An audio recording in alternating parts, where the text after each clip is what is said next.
mothers. In the busy city of Lagos lived a woman named Grace. She was rich, very rich. She had a big house, 3 cars, and a business that brought in money every day. But Grace was not married. For years, the only thing she wanted was a child of her own. When she finally got pregnant at 36, she was overjoyed. She told herself, "This child will have everything I never had. I will never say no to her." Her daughter, Bella, was born with smooth caramel skin, bright eyes, and a smile that could melt a stone heart. Grace treated Bella like a princess.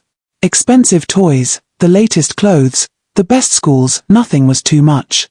When Bella turned 10, Grace started dressing her like an adult. Short skirts, shiny high heels, expensive handbags, fake nails, even makeup on weekends. Wherever Bella went, people turned to look. Some shook their heads, but Grace only smiled. One Sunday afternoon, Grace's elder sister, Rose, came to visit. Rose was the quiet, traditional type. When she saw Bella walking into the living room wearing a tight red dress, she almost dropped her tea. "Grace, what is this?" "She's only 10, Rose said. Grace laughed. She's my child. She must look sharp. This is Lagos, not some old village." Rose frowned. "Sister, you are giving her too much freedom. If you keep dressing her like this and giving her everything she wants, you will regret it. Children need boundaries." Grace dropped her glass of juice and leaned forward. "So you want me to starve my child when I have the money to give her all she wants? To the way I dress my child, I am not an old-fashioned mother, I am an android mother. Times have changed, Rose. You people should upgrade." Rose sighed deeply. She could only hope her sister would see the truth before it was too late. But Grace was not ready to change. Years passed quickly. Bella was now in her final year in primary school. Bella had already developed a figure beyond her age. She walked with confidence, her hair always braided. It didn't take long for people to notice, including some of the male teachers. One by one, they started making advances towards her. "Bella, come, I bought you bonbon," a teacher would say, smiling in a way Bella didn't like. Another would whisper, "Follow me, I have something special for you." But Bella didn't like to follow people around. She was sharp, smart, and not easily fooled. Each time, she would refuse and walk away. When she got home, she would drop her school bag in the sitting room, remove the bonbon from her pocket, and hand it to her mother. "Mummy, this is what Mr. James gave me today. He told me to follow him somewhere, but I didn't go." Grace would take the candy, frown at it, and say, "This small bonbon? I can buy you 1 carton. Don't waste your time with cheap things." Bella would laugh and head to her room. She didn't care about cheap candy, she preferred the expensive chocolates her mother bought. But when night came and Bella was fast asleep, Grace would sit alone in the living room, turning the small candy in her hand, her face heavy with thought. "Why are these men looking at my child like this?" she wondered. She didn't say anything out loud, but deep inside, a small worry began to grow. And this was just the beginning. The following year, Bella entered a prestigious boarding school. Grace made sure her daughter stood out. Her uniform was the neatest and best fitted in the entire school, crisp white shirt, perfectly pleated skirt, and polished shoes that shone like mirrors. From the very first week, Bella caught everyone's attention. She wasn't just beautiful, she was intelligent and well-mannered. Her assignments were always perfect, her handwriting neat, and her test scores among the highest. The teachers loved her. "That Bella is a blessing to this school," they would say in the staff room. Her classmates admired her too, often gathering around her during break time, hoping to be her friend. For Bella, her first 2 years in secondary school were smooth. She stayed out of trouble, focused on her studies, and enjoyed the respect she received. But in her 3rd year, things changed. 2 new students arrived, Amanda and Tasha. Both were beautiful, but their beauty carried an edge. They wore their uniforms in ways that bent the rules, skirts a little shorter, hair done in stylish braids with colored extensions. Rumors spread quickly. The 2 girls had been expelled from their previous school because of their wild lifestyle. Some students whispered about late-night parties and stolen items. On their very first day, Amanda and Tasha walked into the classroom, scanning the room like they owned it.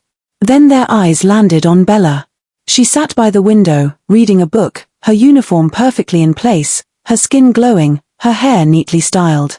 Amanda leaned toward Tasha and whispered, "Who's that one?" "She's too fine." Tasha smirked.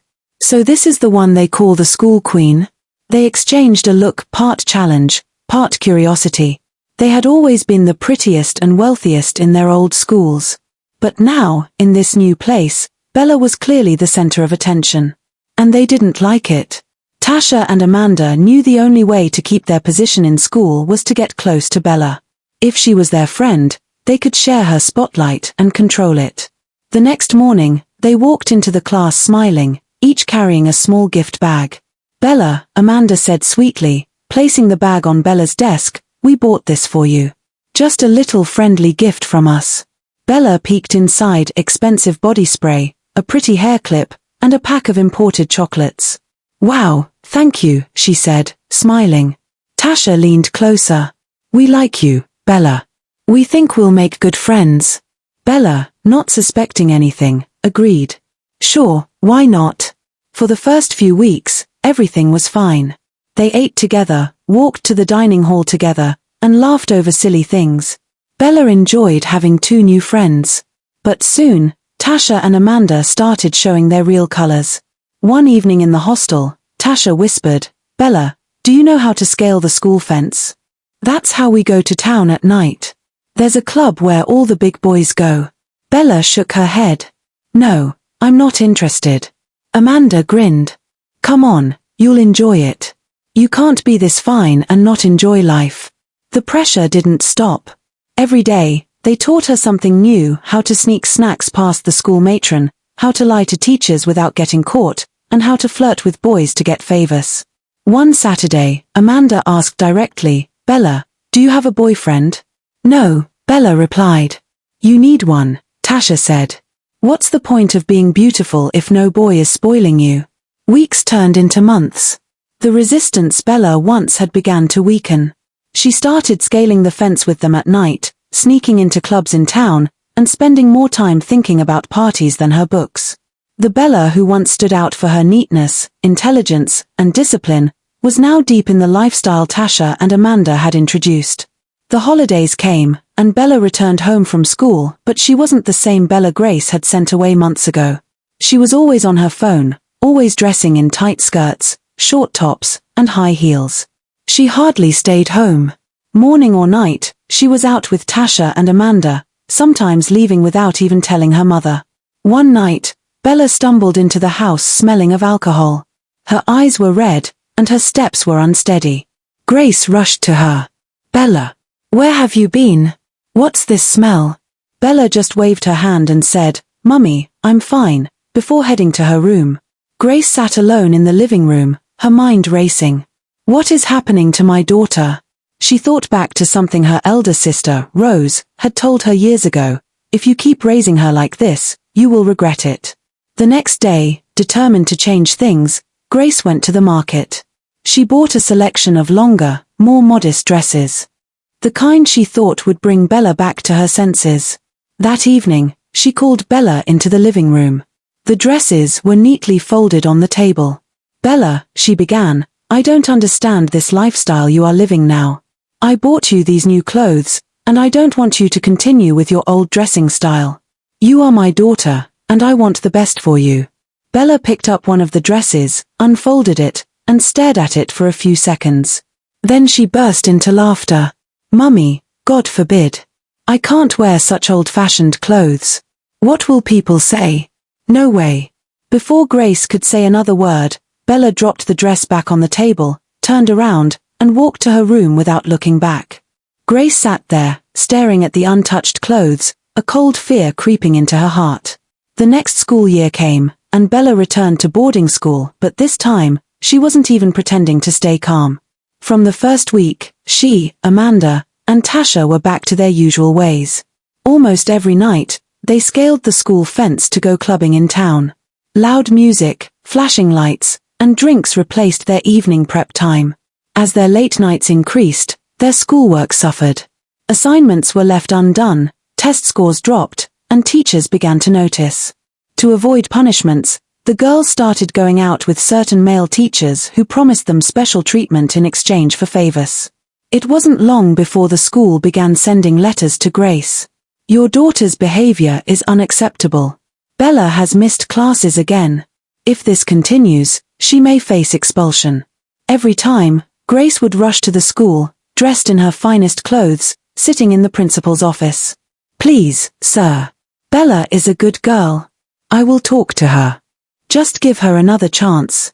Because of Bella's excellent records in her earlier years, the school agreed to keep her, again and again. But the warnings didn't stop the girls. They believed nothing could touch them. Then, one hot Friday afternoon, something happened that shook the entire school. It started with whispers in the hallway. Then teachers began rushing toward the hostel area. Students gathered in small groups, looking shocked, covering their mouths.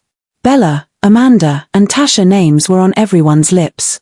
By the time Grace's phone rang, her hands trembled as she answered. The voice on the other end was cold and firm. Mrs. Grace, you need to come to the school immediately. It's about Bella. That Friday night, Bella, Tasha, and Amanda had scaled the fence as usual and headed straight to their favorite club in town.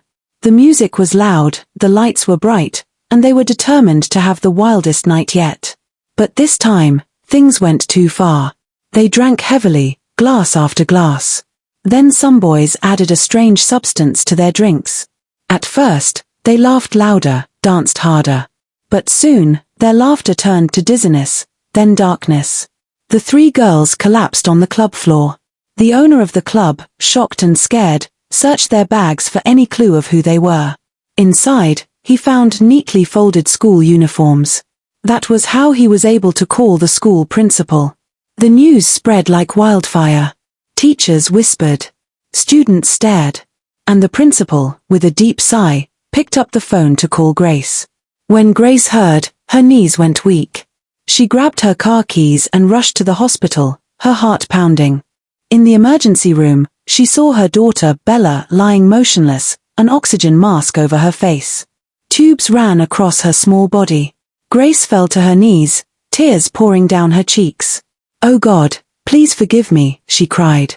I thought I was loving her, but I was destroying her. Please give my daughter a second chance. If you bring her back to life, I promise to raise her the right way. Days passed. Grace didn't leave the hospital. She sat by Bella's bed, holding her hand, whispering prayers. Weeks later, Bella slowly opened her eyes. Her voice was weak. Mummy. Grace hugged her tightly, crying and thanking God. Bella never returned to that boarding school or any boarding school again. Grace enrolled her in a day school close to home so she could watch over her and guide her every day. And this time, Grace kept her promise. Moral lesson. A parent's love is not just about giving a child everything they want. It's about guiding them, setting boundaries, and teaching them values. Too much freedom without discipline can destroy even the brightest future.